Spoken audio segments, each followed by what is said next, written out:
circumstance where still after you've done that, they're like, well, I don't got nothing to lose. I think that we should list for 320.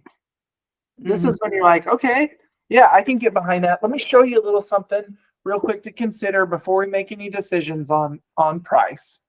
Is this little graph I like to draw for people about pricing high, pricing right, and pricing too low. And yeah, and you remember this? Yeah. Sure. You want me to do a quick I want recap? you to do it again. Yeah. Okay. On this axis, Mr. and Mrs. Seller, we're talking about high, right, and low. And we've already talked about this. So high, in my opinion, would be if you listed for 320.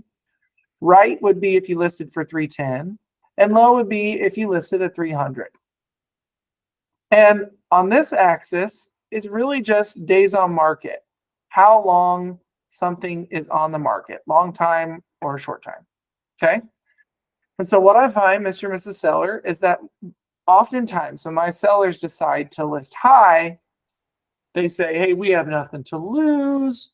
Hey, we might just want to test the market and see how it goes. Oftentimes we find that their days on market when they start high really extends out really far. And then you get to this point and you guys will reach out to me and you'll say, hey, like nothing's happening. What's going on? And I'm going to say, well, I think it's time for us to do a price modification. And you'll say, Mr. and Mrs. Seller, you'll be like, okay, fine. And so you take action right here. And so your price automatically drops in this moment. And what happens is the days on market will continue, and then you might get some activity. You might get an offer. So I draw them a little dollar sign and put a little circle around it. Oops, no, I don't. Not yet. Sorry. Brain fog.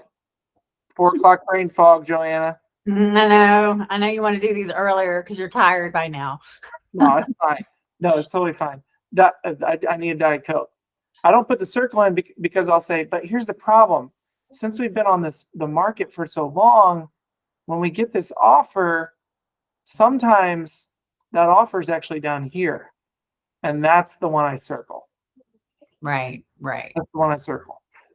And not only, so this is a really important thing to say. Not only is this offer lower, but there's also a lot of layers to it. I say the word layers. What kind of layers do you think exist in an offer, Joanna? That contingency, they're asking for closing costs, or they got a high repair limit, or they want washer and dryer, or they got all, they want all these things. Yeah. Check.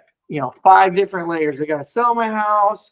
I need you to pay for closing costs, and I want to do a full inspection, and I want you to pay for a home warranty, and I won't be able to, my earnest money is $2,000, something like that.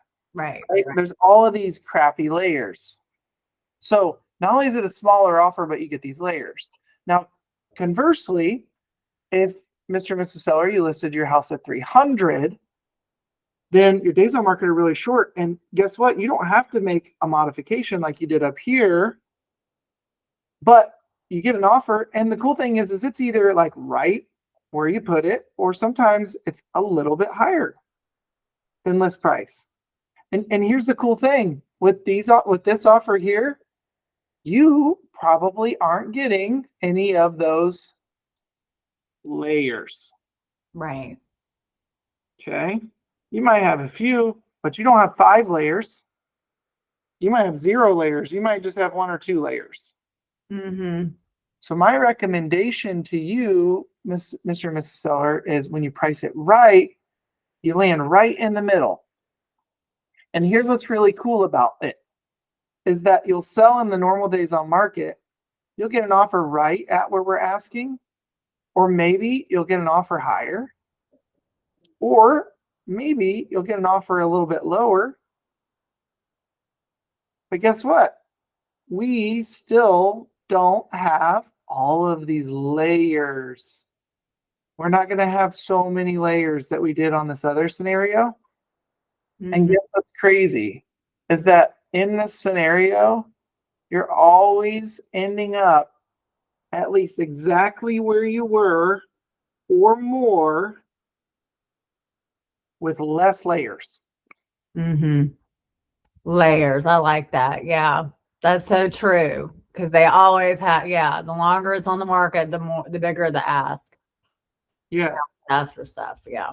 And so when I draw this out for them, after I finish this conversation, I will then just be like, really, really, really, like, simply put, I'll just be like, your call. You get to drive the ship on this, and you get to be where you want to be. I just like to draw this out so it kind of gives you some perspective on how this process would likely go. Mm-hmm. Mm-hmm. Mm-hmm. Still leave it in their call, in their court. Mm-hmm. And when I leave my